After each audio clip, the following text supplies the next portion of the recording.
Do you think you've become some kind of superhero? Emerging from the shadows, Chris sneered as he looked down on us, flustered. Beside me, Sherry, surrounded by 5 gang members, was trembling in fear. The leader of gang encircling Sherry and me was Trevor. Breathing heavily, Trevor was loudly laying down the law.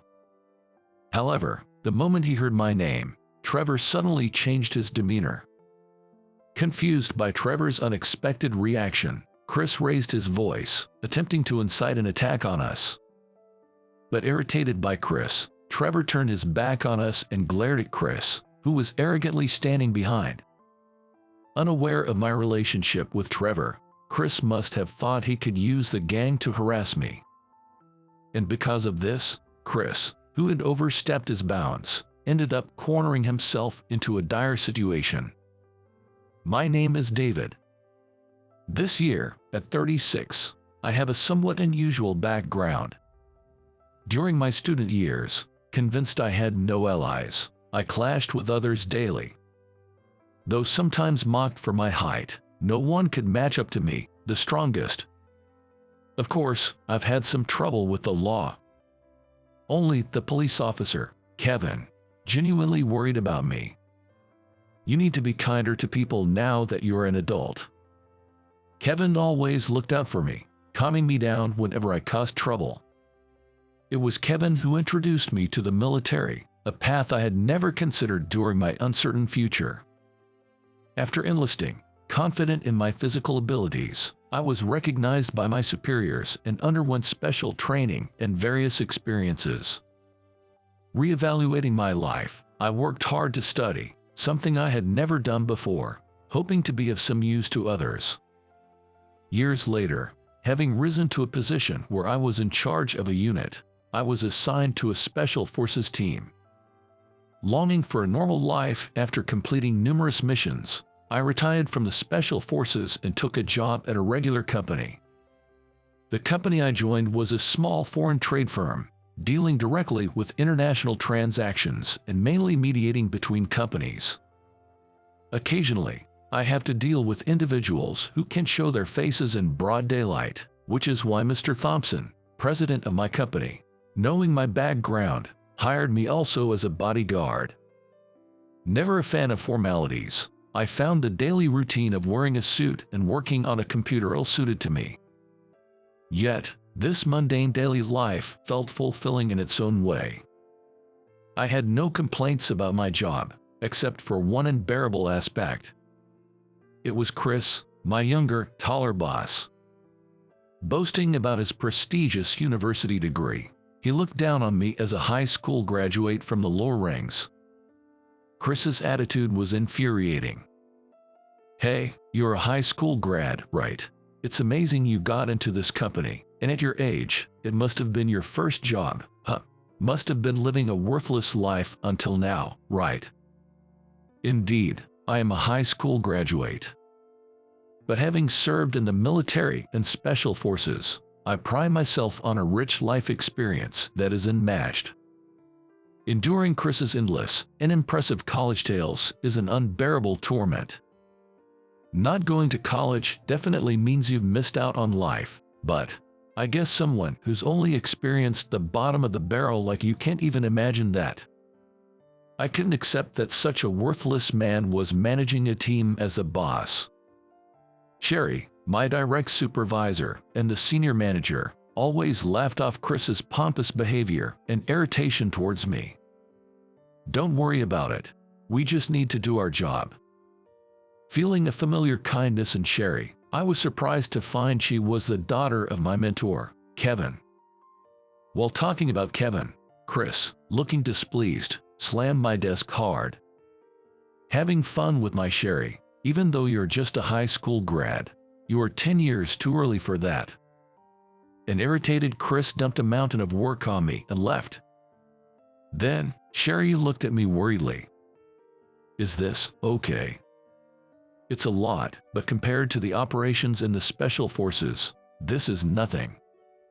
Handling paperwork is not a big deal. However, having spent over a decade in the isolated world of Special Forces, I lacked the manners and rules of a civilian. Without Sherry's support, I couldn't even properly set up meetings for outside sales. Sherry, though higher in position, is much younger in age. Her gestures of gently calming me, so obviously reminiscent of a parent-child relationship, felt nostalgically familiar. And every time Sherry joined me on outside visits, Chris would glare at me with jealous rage, grinding his teeth. It was obvious to anyone who saw it, Chris had set his sights on Sherry. Indeed, Sherry, with her beautiful looks and bright personality, was well regarded by the staff and an incredibly attractive woman. Sherry, uncomfortable with his advances, tried to keep her distance, but Chris, undeterred, would seize any opportunity to approach her and invite it. "Sherry, I found a great place. Let's go out for dinner, just the two of us tonight." Unable to bear it any longer, I grabbed Chris's hand as he attempted to touch a distressed Sherry. "Ouch, what are you doing? Can't you see Sherry is troubled? And lately, touching a woman without consent is a big issue, isn't it? Do you even know who you're talking to? Unlike bottom-ring employees like you, I'm a manager." Chris boasted arrogantly, as if his position as a manager justified his behavior. To me, it didn't matter what position he held. Sherry was the daughter of my mentor, and if she was in trouble, it was only right to help her. Chris tried to shake off my hand and landed a strong punch to my stomach, but such an attack hardly made an impact on my trained body. I feigned pain to appease him, and Chris sneered at me triumphantly. "Humph, I'll let it go for today. Just don't ever get in the way of me and Sherry." He left in a good mood that time. But to protect Sherry, I continued to interfere with Chris's tyranny time and again. Then, one day, I was suddenly summoned by the department head, Alex. It seemed Chris had been feeding Alex all sorts of stories. Although I couldn't agree with being reprimanded, I kept apologizing. Unlike Sherry, who came to console me after the lecture, Chris came to gloat. "After all, a useless person like you is just dead weight to the company. Just quit already." Causing trouble here would only burden Sherry and Mr. Thompson, who had hired me. As much as I wanted to retaliate, I had no choice but to let Chris's insults slide. However, as I continued to intervene to keep Chris away from Sherry, my desk began to pile up with work he dumped on me daily. The volume of work kept increasing over time, and soon I was buried in so much busy work that I couldn't even make the last train home, let alone leave on time. "I'm making a useful employee out of a bottom rung like you. Be grateful." Sherry, worried about me, offered her help, but before we knew it, it was past midnight. Seeing the time, Sherry suddenly smiled at me. "It's too late now, can't be helped. Let's grab some dinner and then take a taxi home." I couldn't refuse Sherry's invitation, nor could I let her go home alone. "All right, as a thank you for helping me with the work, dinner's on me tonight." Sherry's childlike expression of joy, a stark contrast to her usual beauty, felt incredibly endearing. The pleasant time flew by quickly, and I left Sherry in front of a restaurant to look for a taxi on the main street. Just as a taxi pulled up, I heard Sherry scream.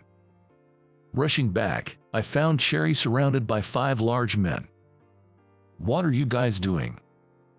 "We'll deal with the guy later. Miss, would you come with us?" As I brushed off the man's hand that was grabbing Sherry, he glared at me with a demonic expression. "Hey, who do you think you are? Don't you know me? I'm Trevor, the gang leader around here." The gang Trevor claimed to be a part of was one that Mr. Thompson had warned me about. And Trevor was their young leader. His large build and sharp eyes would make any ordinary person want to flee immediately. But no matter who the opponent was, I couldn't back down. "It doesn't matter who you are. If you lay a hand on her, I won't hold back." Facing Trevor's ire, his fist flew towards me with resolve. I thought I could handle the attack, but it was tough to bear after several hits. Seizing a moment's gap, I grabbed Sherry's hand, attempting to escape from the situation. But there were 5 of them. They weren't going to let us escape that easily. Cut off from any escape, I was deflecting the attacks from Trevor and his gang when a familiar voice echoed from the shadows of a building. "What are you doing? Hurry up and finish him off." Emerging from hiding was none other than Chris. Standing before us, Chris arrogantly started spouting selfish remarks. "Hey, you think you're some kind of hero? You're no match for Trevor and his crew. Stay away from my Sherry." Chris, convinced of his absolute superiority, looked down on me with a smug grin. Facing 5 opponents, I had no way out, and even I couldn't protect Sherry under these circumstances. Sherry, paralyzed with fear, trembled and couldn't move. In this dire situation, I racked my brain for a solution but came up empty, falling right into Chris's trap. However, upon closer inspection, Trevor's face looked familiar.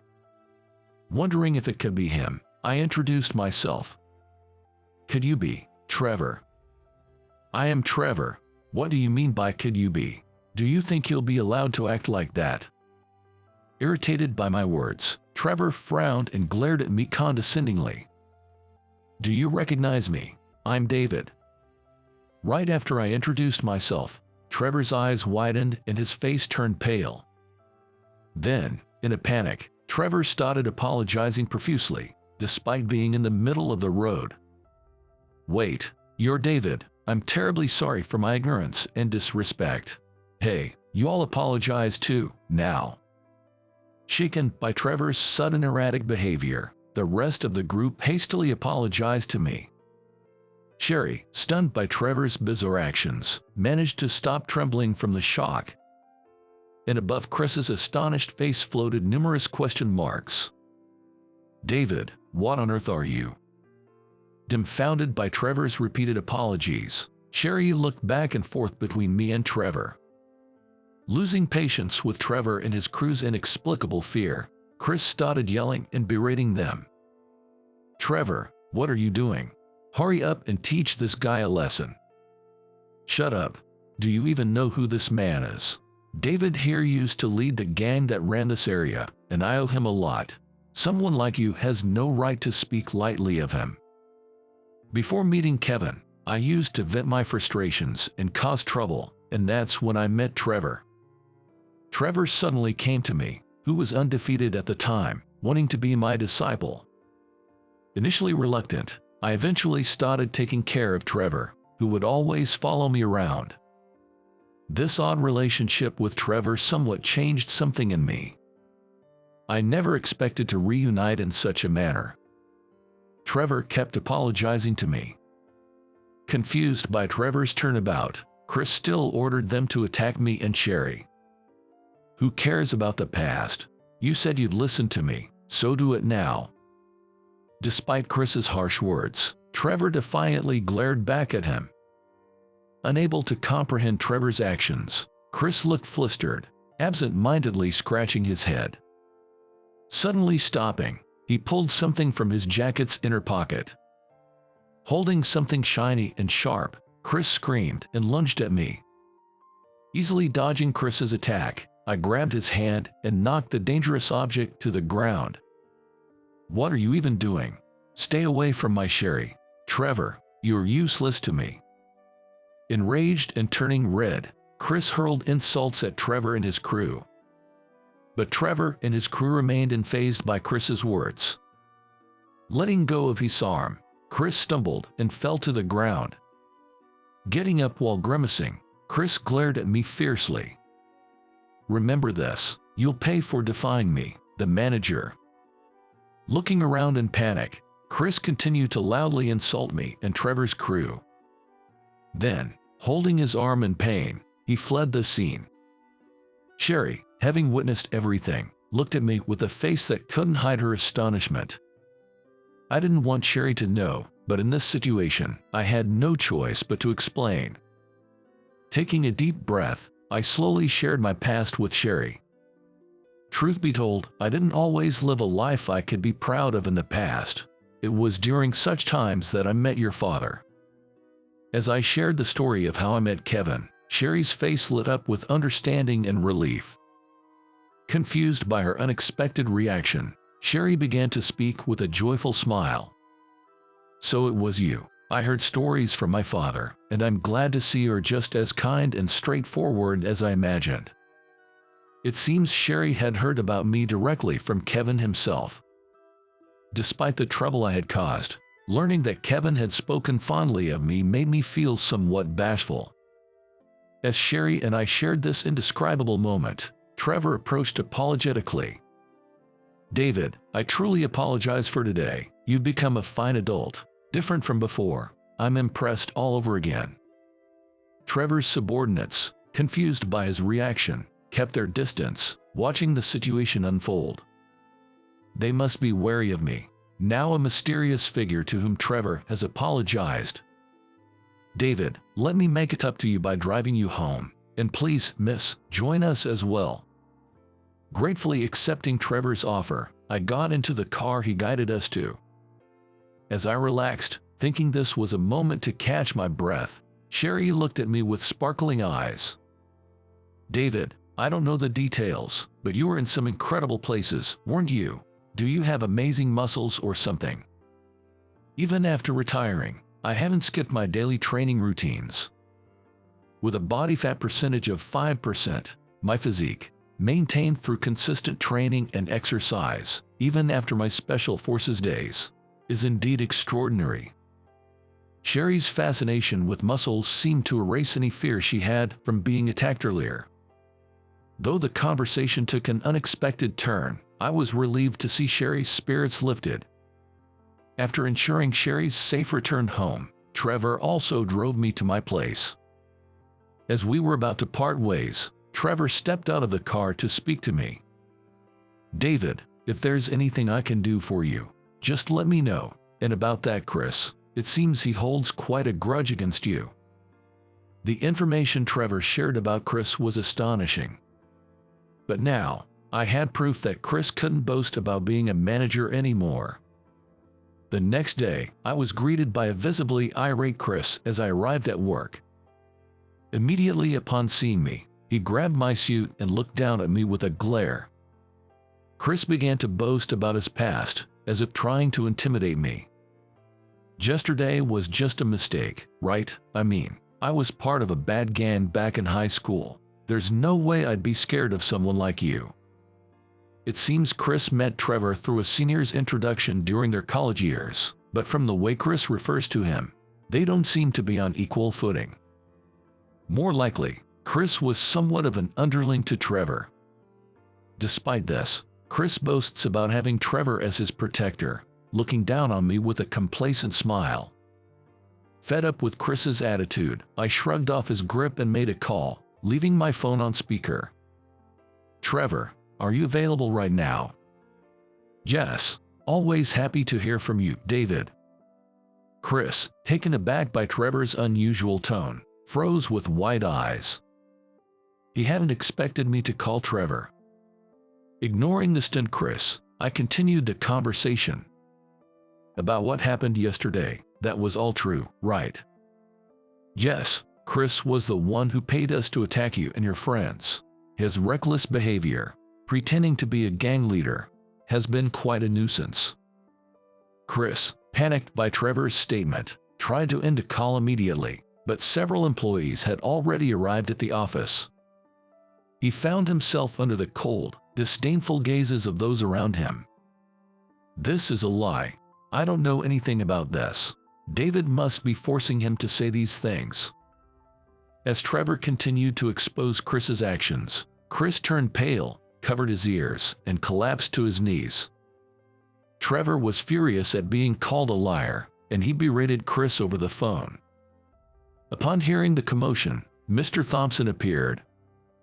After learning of Chris's misdeeds from nearby employees, Mr. Thompson sighed deeply and looked at Chris with disdain. "Chris, is this true?"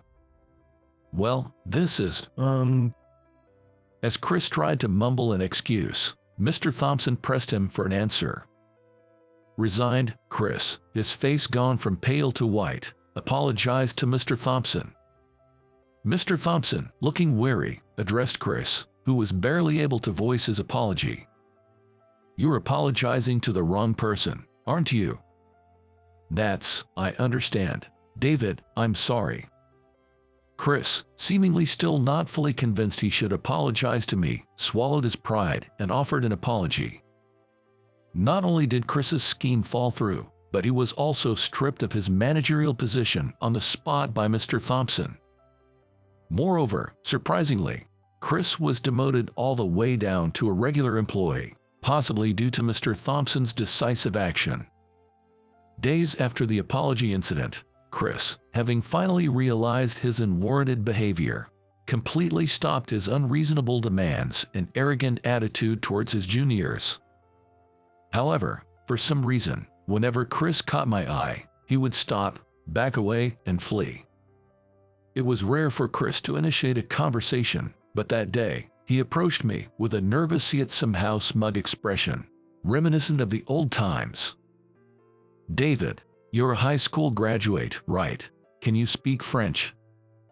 It seemed Chris had received a call from a client I was in charge of, who could only communicate in French. Chris probably assumed that, because I was a high school graduate, I wouldn't be able to handle communication or consultations in French. However, thanks to my diligent studies before joining the Special Forces, I could easily speak French, so there was no issue. After smoothly concluding the discussion with the client, the surrounding employees looked at me with admiration, leaving Chris dumbfounded. Speaking French was nothing out of the ordinary for someone with my Special Forces background, but it seemed to have taken everyone else by surprise. Isn't this normal? No. Did I do something strange again? For me, who had spent a significant amount of time abroad, such skills were to be expected. Apparently, Chris, who had always boasted about his education and acted superior, was known among the employees as an incompetent college graduate due to his lack of French proficiency. Indeed, Chris's attempt at speaking French over the phone was barely coherent. I managed to understand only that he desperately wanted me to take over the call. As my reputation significantly improved, Chris, once a manager and a college graduate, was now labeled useless, drawing disappointed looks. Employees who had once been looked down upon by Chris now chuckled at his complete loss of dignity. Humiliated, Chris returned to his desk, holding his head in his hands. From then on, cases requiring French communication were almost always directed to me. Although it happened occasionally, Chris would revert to his arrogant behavior towards juniors only when I wasn't around. However, no employee would listen to the commands of the inept former manager who couldn't speak French, and not a single person entertained Chris's demands or unreasonable requests anymore. One day, upon returning from an external visit, I caught Chris unsuccessfully hitting on a new female employee. This isn't what it looks like," she insisted, and I had no choice. "It's not my fault." Chris's excuses sounded nothing more than childish whining. Deeming his words unworthy of response, I whispered to him, "I'm still in touch with Trevor. That's why there haven't been any recent troubles with that group. Trevor and his subordinates have been keeping an eye on you, Chris." Chris collapsed on the spot, shaking slightly as he stared off into the distance, all strength drained from his body. Afterward, Chris stopped his arrogant behavior and occasionally was even seen praising others. He must have changed his heart and reformed his ways. Still, he continues to glance my way, gauging my reactions. Every time our eyes meet, his face contorts and he breaks into a cold sweat. Years have passed since I started working at this company, and although Sherry has since married and left, I was promoted to manager. And now, Chris is the chief. He has completely changed his ways and become considerate of those around him. Chris has become a dependable member of my team. Having met Kevin and seen people like Chris come to realize their mistakes, I've grown to believe that the world could be a better place if more people did the same. Having witnessed the darker side of humanity during my time in the Special Forces, my modest dream is for human conflicts to cease. It might seem naive for someone my age, but Kevin and Sherry always took my fanciful ideas seriously. I continue to maintain a friendly relationship with Kevin's family. While I may not be capable of much, if I can change even a few people's perspectives from looking down on others, I'll have made good use of my experiences.